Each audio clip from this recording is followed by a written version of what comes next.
इस क्वेश्चन में भी अगेन टॉर्क पूछा है। Find torque of force F acting at point R equal to this. Again उसने हमें फोर्स बताया है जो उस पार्टिकल पे लगा है जिसका पोजीशन वेक्टर मालूम। हमारे पास एक पार्टिकल है जिसका ओरिजिन से पोजीशन वेक्टर पता है, हमने उस पार्टिकल पे फोर्स लगाया, हम जानना चाहते हैं इस फोर्स का टॉर्क कितना आएगा। अब अगेन टॉर्क का हमारे पास डायरेक्ट फॉर्मूला है R क्रॉस F।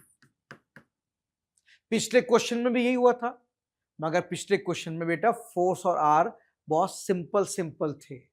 फोर्स के अंदर भी एक टर्म था और पोजीशन वेक्टर में भी एक टर्म था। यहां पे तीन टर्म है तो क्रॉस प्रोडक्ट थोड़ा सा टाइम लगेगा। R कितना है 7i plus 3j plus k cross force कितना है -3i प्लस j प्लस 5। अब इन दोनों वेक्टर का क्रॉस प्रोडक्ट लेंगे तो आंसर आ जाएगा। अब क्रॉस प्रोडक्ट लेंगे दो तरीके हैं, क्या तो आप मैन्युअली मल्टीप्लाई कर लीजिए, इसके तीन टर्म को इसके तीन टर्म से मैन्युअली मल्टीप्लाई कीजिए, बाद में सॉल्व करके जो आंसर आएगा वही होगा। या आपको याद हो क्रॉस प्रोडक्ट लेने का एक तरीका भी पढ़ा था हमने कहा था पहले दो वर्टिकल लाइन बना लीजिए, पहली रो में लिखिए आई कैप जे कैप के कैप। अब इसके नीचे जो पहला वेक्टर है उसके कोफिशिएंट लिखेंगे। फॉर्मूले में पहला वेक्टर कौन है आर, तो पहले उसके कोफिशिएंट, आई के नीचे आई कोफिशिएंट यानी कि 7, जे के नीचे जे कोफिशिएंट 3, के नीचे के कोफिशिएंट 1। पहले वेक्टर के कोफिशिएंट लिख लीजिए। अब दूसरे वेक्टर के कोफिशिएंट लिखेंगे, आई के नीचे आई कोफिशिएंट, जे के नीचे जे कोफिशिएंट, के नीचे के। ये क्या है सर? ये क्रॉस प्रोडक्ट निकालने का एक मैथमेटिकल तरीका है जो हम क्लास में पढ़ते हैं। इस मेथड से क्या मिलेगा? टॉर्क मिल जाएगा डायरेक्ट। आई, अब ये आंसर निकालना, सबसे पहले हम आई की वैल्यू निकालते हैं। कैसे निकालते हैं सर? अगर आई की वैल्यू निकालनी है तो आई वाली रो को छोड़ देंगे, आई वाले वर्टिकल कॉलम को छोड़ देंगे, ये जो 4 डिजिट बनेगी इनको क्रॉस मल्टीप्लाई करेंगे डायगोनली। 3 को 5 से करेंगे, 3 इंटू 5 माइनस, फिर डायगोनली इसको मल्टीप्लाई करेंगे, 1 को 1 से करेंगे। ये हमें क्या दे देगा? ये हमें आई की वैल्यू दे देगा। ठीक है, ये सब मेथड हम क्लास में पढ़ते हैं। अब जे की वैल्यू निकालेंगे, इसे लिखेंगे माइनस जे, आई को प्लस में लेते हैं, जे को माइनस में। अब अगेन जे की वैल्यू निकालने के लिए जे वाली हॉरिजॉन्टल रो छोड़ देंगे, जे वाला वर्टिकल कॉलम छोड़ देंगे, जो बाकी 4 एलिमेंट बचे हैं उन्हें डायगोनली मल्टीप्लाई करेंगे। 7 को 5 से पहले माइनस, फिर -3 को 1 से, इससे जे की वैल्यू निकल गई। अब के की वैल्यू निकालेंगे, के को प्लस में लेंगे,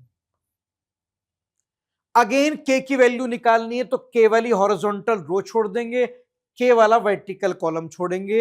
ये जो 4 एलिमेंट है इन्हें डायगोनली मल्टीप्लाई करेंगे। 7 को 1 से, 7 इंटू 1, और -3 को इस 3 से, -3 इंटू 3। इस तरह से आई की वैल्यू भी आ गई, माइनस जे की वैल्यू भी आ गई और के की वैल्यू। अब बस थोड़ा सा कैलकुलेशन करनी है बेटा, अब आंसर आ जाएगा। Torque equals to I into 3 into 5 15, 1 into 1 1, तो 15 माइनस 1 कितना आ गया? 14। पहले 15 और 1 अलग अलग लिखते हैं, माइनस जे।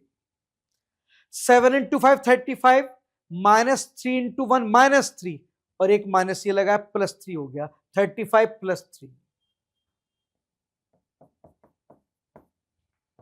के निकाल लेते हैं। 7 इंटू 1 7, -3 इंटू 3 -9, और ये माइनस +9, तो ये आ गया 7 + 9। अब और सिंप्लीफाई कर देते हैं। 15 माइनस 1 14, तो पहला टर्म आ गया 14 आई कैप। 35 प्लस 3 माइनस 38 जे कैप। 9 प्लस 7 16, यानी कि प्लस 16 के कैप। अब इससे ज्यादा सिंप्लीफाई नहीं हो सकता, जो होना था हो गया। तो ये तरीका ज्यादा फास्ट होता है as compare to manually multiply करना। हाँ, पिछला क्वेश्चन लेकिन काफी सिंपल था। पिछले क्वेश्चन में टॉर्क पूछा था, इस बार भी, मगर बेटे पिछले क्वेश्चन में एफ में भी एक टर्म था, आर में भी एक टर्म, जो बहुत आसानी से मल्टीप्लाई हो गया था। यहां फोर्स में भी तीन तीन टर्म है और आर में भी, तो मल्टीप्लाई करने के लिए थोड़े से मैथमेटिक्स का यूज किया जाएगा। ऐसी चीजें हम पढ़ते हैं क्लास के अंदर। आंसर कौन सा हो गया बेटा? ऑप्शन सी हो गया। नेक्स्ट क्वेश्चन में थ्योरेटिकल क्वेश्चन है, if F is force acting on particle having position vector R. एक फोर्स एफ है जो उस पार्टिकल पे लगा है जिसका पोजीशन वेक्टर मालूम है R, and tau be the torque of this force. और टाउ क्या है? उसका टॉर्क है। अब आपको पता है टॉर्क का फॉर्मूला क्या होता है? आर क्रॉस एफ होता है। और हम क्लास में पढ़ते हैं कि क्रॉस प्रोडक्ट का जो आंसर आता है वो उन दोनों के परपेंडिकुलर होता है। तो जो भी टॉर्क आएगा वो आर के भी परपेंडिकुलर होगा एंड वो एफ के भी परपेंडिकुलर होगा, as per the theory in class में पढ़ते। और क्योंकि टॉर्क आर के परपेंडिकुलर है तो टॉर्क का आर के साथ डॉट प्रोडक्ट 0 होगा। टॉर्क एफ के भी परपेंडिकुलर है तो सिमिलरली टॉर्क का एफ के साथ भी डॉट प्रोडक्ट क्या होगा? 0, क्योंकि दो परपेंडिकुलर वेक्टर का डॉट प्रोडक्ट हमेशा 0 आता है। तो हमारा आंसर ये हो जाएगा बेटे। चेक। नेक्स्ट क्वेश्चन में लिखा है, a uniform rod of length 200 centimeter and mass 500 gram is balanced on a wedge placed at 40 centimeter mark. देखिए ये एक रॉड है, ये 200 सेंटीमीटर की रॉड है, ये 0 से शुरू होकर यहां 200 पे खत्म होगी। और ये वेज है, ये जो 40 सेंटीमीटर पे रखा है। वेज का मतलब होता है सपोर्ट। तो हमारे पास एक बड़ी सी रॉड है 200 सेंटीमीटर की, और नीचे हमने एक सपोर्ट लगाई है, कहां पर? 40 सेंटीमीटर पे सपोर्ट लगाई है। ठीक है, आगे पढ़ते हैं। A mass of 2 kg suspended from the rod at 20 centimetre mark. 20 centimetre पर हमने रस्सी की मदद से एक ब्लॉक लटकाया, एक ब्लॉक। आगे, and another unknown mass is suspended at 160। एक दूसरा ब्लॉक 160 पे लटका दिया, कोई दिक्कत नहीं। Find the value of M such that rod is in equilibrium. M की वैल्यू बताइए ये मानते हुए कि रॉड इक्विलिब्रियम पर है। कोई चीज इक्विलिब्रियम पे कब होती है? जब उसके सारे नेट फोर्स 0 हो, एक्स में भी, वाई में भी, जेड में भी, एंड नेट टॉर्क भी 0 हो। तो अगर ये इक्विलिब्रियम पे है तो सारे रिजल्टेंट फोर्स 0 होने चाहिए,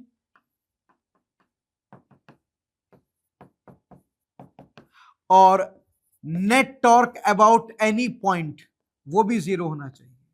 ये क्लास में हम पढ़ते हैं। कोई चीज इक्विलिब्रियम पे तभी आ सकती है जब उसके सारे नेट फोर्स 0 हो जाएं, एक्स के फोर्स भी 0 हो जाएं, वाई के भी, जेड के भी, और हर पॉइंट का नेट टॉर्क भी क्या हो जाए? तो सिंस ये इक्विलिब्रियम पे है, ये सारी कंडीशन सेटिस्फाई होंगी। अब जरा इसके फोर्स मार्क करते हैं कौन कौन से हैं। देखिए इस पर फोर्स कौन कौन से लगेंगे। एक तो ये जो वेज सपोर्ट है, सपोर्ट रॉड पे ऊपर की तरफ एक नॉर्मल देगी, नॉर्मल कांटेक्ट फोर्स। भाई ये रॉड है, नीचे सपोर्ट है ना, तो कांटेक्ट बनाएगी सपोर्ट, तो सपोर्ट कांटेक्ट से ऊपर की तरफ एक नॉर्मल देगी। ये इसका नीचे mg लगेगा 20, इसका ब्लॉक का वेट लगेगा mg, और क्या लगेगा? रॉड का खुद का भी तो वेट होगा।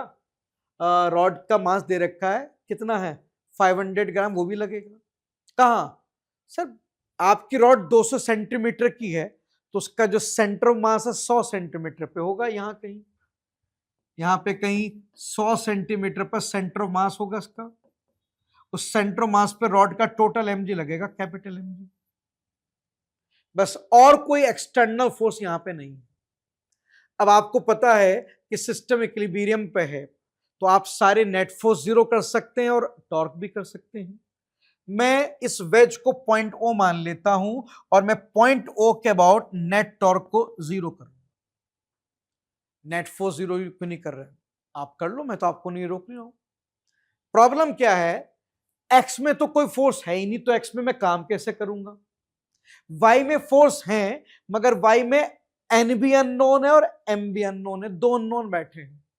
तो अगर मैं वाई में फोर्स जीरो कर भी दूं तो एक इक्वेशन में दो अननोन होंगे, सॉल्व तो वैसे भी नहीं हो पाएगा। लेकिन अगर मैं नेट टॉर्क अबाउट ओ को जीरो कर दूं तो एक ही स्टेप में मेरा क्वेश्चन क्या हो जाएगा बेटे, सॉल्व हो जाएगा। इसलिए मैं टॉर्क को पसंद कर रहा हूं। ठीक है, अब जरा बताओ पॉइंट ओ के अबाउट टॉर्क कौन कौन देगा? देखिए, एक तो 20 देगा, ओ से इसका डिस्टेंस कितना है बेटा, ये 20 पे लग रहा है, 40 पे, तो ये डिस्टेंस हो गया 20 सेंटीमीटर। ठीक है, तो बेटे अब आपको पता है टॉर्क का फॉर्मूला होता है F into R perpendicular. Torque का फॉर्मूला होता है फोर्स इंटू परपेंडिकुलर डिस्टेंस। तो फोर्स 20 न्यूटन है और उसका परपेंडिकुलर कितना है, 20 सेंटीमीटर। तो पहले फोर्स का अबाउट ओ टॉर्क कितना है, F into perpendicular distance. Direction बताओ भाई, पॉइंट ओ इधर है, 20 न्यूटन इधर लग रहा नीचे की तरफ, तो देखो आपकी बॉडी कैसे रोटेट होगी, एंटी क्लॉकवाइज। पॉजिटिव टॉर्क लगेगा, ये प्लस में आएगा। और कौन देगा टॉर्क? 20 न्यूटन ने तो दे दिया, नॉर्मल देगा? नहीं, नॉर्मल ओ से पास हो रहा है, तो नॉर्मल का ओ से जो डिस्टेंस है वो जीरो है, वो टॉर्क नहीं देगा। एमजी देगा, रॉड का एमजी कितना डिस्टेंस पे? सर ये सपोर्ट 40 पे है, सीएम 100 पे, तो 140 के बीच का गैप 60 हो, तो फोर्स mg और उसका परपेंडिकुलर डिस्टेंस 60, तो ये आपका टॉर्क आ गया, रॉड का mg into perpendicular distance 60। Direction ओ इधर है, कैपिटल mg इधर है, इधर, तो mg जब नीचे लगेगा तो ये क्लॉकवाइज रोटेट करेगा, और क्लॉकवाइज टॉर्क नेगेटिव टॉर्क होता है, माइनस में आएगा। और कौन देगा टॉर्क सर? और ये वाला mg टॉर्क देगा, कितनी दूर सर? सब ओ 40 पर है, ये 160 पे है, तो 40 से 160 का जो डिस्टेंस आएगा 120 आएगा। तो फोर्स mg और परपेंडिकुलर डिस्टेंस 120, तो इसका जो आएगा बेटे आएगा स्मॉल mg इंटू 120। ओ इधर है, mg इधर नीचे की तरफ है, ये क्लॉकवाइज टॉर्क है, नेगेटिव आएगा, नेगेटिव जीरो कर दीजिए, इसके अलावा कोई और टॉर्क नहीं है। इक्विलिब्रियम के according net torque about O zero होना चाहिए। ओ के अबाउट ये तीन टॉर्क है, इनका सब मैंने जीरो कर दिया। इधर आ जाइए, ये आ गया 400। रॉड का मास 500 ग्राम दिया, यानी कि 0.5 kg into G10 into 60। Small M मालूम नहीं है, G10 into 120 equal to 0। 60 into 10 600 into 0.5 300, 400 minus 300 100।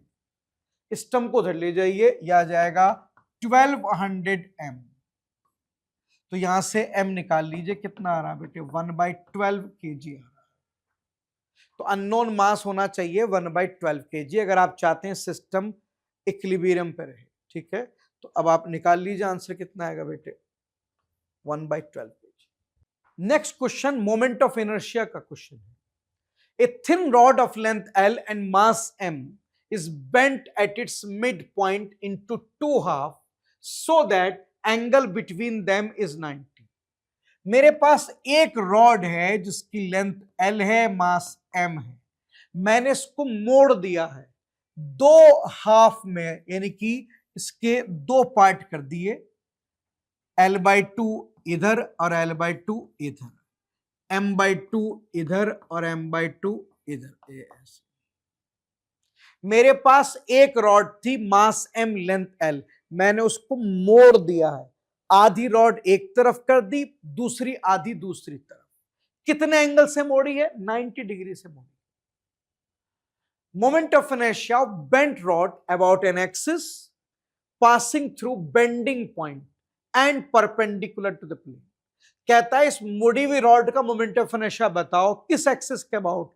वो एक्सिस जो बेंडिंग पॉइंट से पास हो और प्लेन के परपेंडिकुलर हो, यानी कि ये वाली एक्सिस। इसे सीएम क्यों लिखा?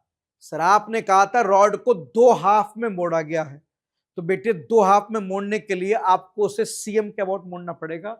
भाई ये अगर इसका सीएम है L/2 इधर, L/2 इधर, भाई टोटल लेंथ L का जो सीएम है, चलो सीएम नाम मत दो, आप कोई और नाम दे दो, हमें नाम में कोई खास इंटरेस्ट नहीं है, ठीक है। अगर आपको कंफ्यूजन होता है तो आप कुछ और नाम दे दो, लेटेस्ट से ओ कह दो, वैसे ये सीएम ही होगा। आपके पास एक रॉड थी टोटल लेंथ L की, उसे अगर दो हाफ में डिवाइड मोड़ना है तो आपको उसका सीएम निकालना पड़ेगा। सीएम के राइट में आधी रॉड इधर चली जाएगी, आधी इधर, तो सीएम के अबाउट मोड़ेंगे तभी तो वो दो हाफ में डिवाइड होगी। तो बेसिकली आपने बेंडिंग की थी सीएम के अबाउट। चलो नाम से कोई मतलब नहीं हमारा, आप इसे ओ कह दो। मिसे इस पॉइंट ओ के अबाउट जो एक्सिस पास हो रही है उसका मोमेंट ऑफ इनर्शिया चाहिए। कैसे मिलेगा? देखिए मुड़ने के बाद अब ये एक रॉड नहीं, अब ये दो रॉड हो गई। पहले एक थी, मगर आपने जब इसे मोड़ दिया तो मोड़ने के बाद अब ये हॉरिजॉन्टल रॉड अलग हो गई, वर्टिकल। अब आप ये मानिए ये अलग है और ये अलग है, दोनों का अलग अलग मोमेंट ऑफ इनर्शिया निकालेंगे। इसका अलग निकालेंगे और इसका अलग निकालेंगे, इसका अलग। पहले एक रॉड थी, मुड़ने के बाद क्योंकि आपने इसके दो पार्ट कर दिए हैं तो अब ये दोनों रॉड अलग अलग बिहेव करेंगी। पहले मैं हॉरिजॉन्टल रॉड का मोमेंट ऑफ इनर्शिया निकालता हूं अबाउट ओ। आपकी ये वाली एक्सिस इस रॉड के किनारे से पास हो रही है। जब एक्सिस रॉड के परपेंडिकुलर हो, उसके किनारे से पास हो, तो उसका फॉर्मूला होता है ml²/3। m उस रॉड का मास है जो कि m/2 है, L उस रॉड की लेंथ है जो कि L/2 है, /3। तो ये आ गया बेटे ml²/24। अब इसी तरह से मैं वर्टिकल रॉड का निकालूंगा। सर आप देखिए दोनों रॉड परफेक्टली बिल्कुल एक जैसी हैं, तो जो आंसर हॉरिजॉन्टल रॉड का है एग्जैक्ट वही वर्टिकल का भी आएगा। तो अगर आप हॉरिजॉन्टल रॉड को रॉड 1 कह दीजिए, इसे रॉड 1 कह देते हैं, इसे रॉड 2 कह देते हैं। अगर रॉड 1 का मोमेंट ऑफ इनर्शिया इतना आया तो आप निकाल के देख लो, एग्जैक्ट रॉड 2 का भी ओ के अबाउट मोमेंट ऑफ इनर्शिया इतना ही आएगा। अब दोनों को ऐड कर दो तो पूरी बेंट रॉड का टोटल मोमेंट ऑफ इनर्शिया आ जाएगा। दोनों को ऐड कर दो, ये हॉरिजॉन्टल का मोमेंट ऑफ इनर्शिया है, ये वर्टिकल पार्ट का, ऐड करोगे तो टोटल मोमेंट ऑफ इनर्शिया आप चेक कर लो कितना आ रहा है। IO equals to IO1 plus IO2, दोनों को ऐड करो बेटा, ml²/12 प्लस ml²/12, सॉरी 24 आया था ना, एक का 24 आया था ना, दूसरे का भी 24, तो ऐड करो तो टोटल मोमेंट ऑफ इनर्शिया आ गया ml²/12। चेक। तो हमारे पास एक रॉड थी, हमने उसको बिल्कुल बीच से मोड़ के उसके दो पार्ट बना दिए, उसे दो हाफ में डिवाइड कर दिया, एक हॉरिजॉन्टल रॉड और एक वर्टिकल। अब मुड़ने के बाद मुझे उसका टोटल मोमेंट ऑफ इनर्शिया चाहिए, तो मैंने क्या किया, मैंने हॉरिजॉन्टल पार्ट का अलग निकाला, वर्टिकल पार्ट का अलग, और उन्हें ऐड कर दिया। अब आप देख लीजिए आंसर आ गया ml²/12। अब मुझे इसमें ये बताइए कि अब मैंने यहां 90 पे मोड़ा है, अब आप कमेंट बॉक्स में मुझे लिख के बताना, मैं नेक्स्ट क्लास में बताऊंगा। अगर मैं इसे 60 डिग्री पे मोड़ता तो क्या आंसर बदलता है हमारा? भाई अभी तो मैंने एक रॉड को ऐसे मोड़ा और कितने एंगल पे मोड़ा है, 90 पे, तो आंसर ये आया। अगर मैं अगेन दो हाफ में डिवाइड करूं मगर बीच का एंगल 90 की जगह 60 डिग्री कर दूं, मैं रॉड को ऐसे बेंड कर दूं, ऐसे 60 डिग्री पे, तो अगर मैं इस रॉड को अगेन दो हाफ में बेंड करूं, लेकिन 90 डिग्री पे बेंड ना करूं, 60 डिग्री या 30 डिग्री किसी और एंगल पे बेंड करूं, तो उससे आंसर पे क्या फर्क पड़ेगा? इस क्वेश्चन में लिखा है the ratio of radii of gyration of a circular disc about tangential axis in the plane of disk and circular ring of same radius about tangential axis in plane of ring.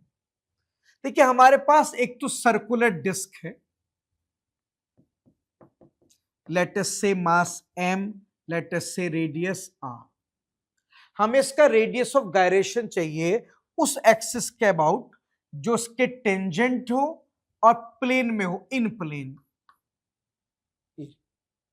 अब देखिए radius of gyration निकालने के लिए पहले moment of inertia निकालना पड़ेगा. अब tangential axis के अबाउट मोमेंट ऑफ इनर्शिया कितना है वो तो मुझे नहीं पता, लेकिन अगर मैं एक्सिस इसके सीएम से पास करूं,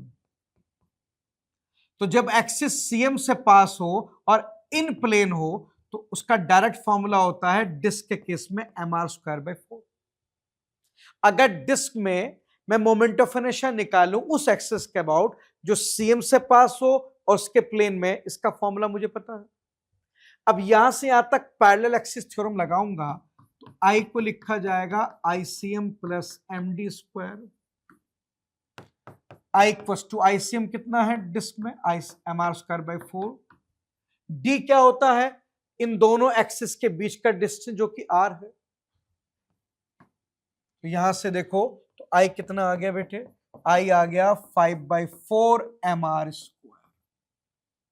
तो मैंने टेंजेंशियल एक्सिस के अबाउट डिस्क का मोमेंट ऑफ इनर्शिया निकाल लिया.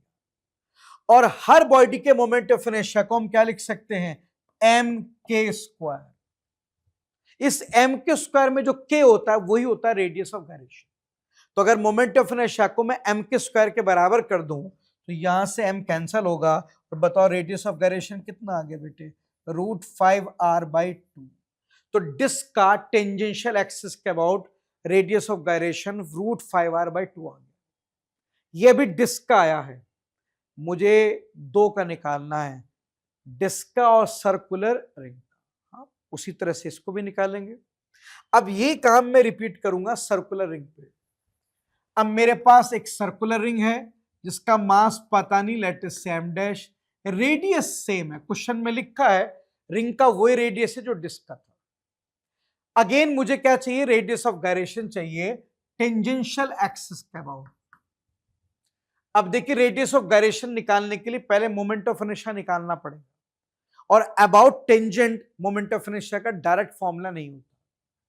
तो कैसे निकालेंगे, अगर एक्सिस सीएम से पास करें तो जब एक्सिस सीएम से पास हो और इन प्लेन ऑफ रिंग हो तो उसका मेरे पास डायरेक्ट फॉर्मूला होता है, इसका जो ICM होता है रिंग का वो होता है mr²/2. अब इसका पता है तो यहां से यहां तक पैरेलल एक्सिस थ्योरम लगा देता हूं. I equals to ICM plus MD². ICM mr²/2, MD कितना है r. तो यहां से इसका मोमेंट ऑफ इनर्शिया आ गया 3/2 mr².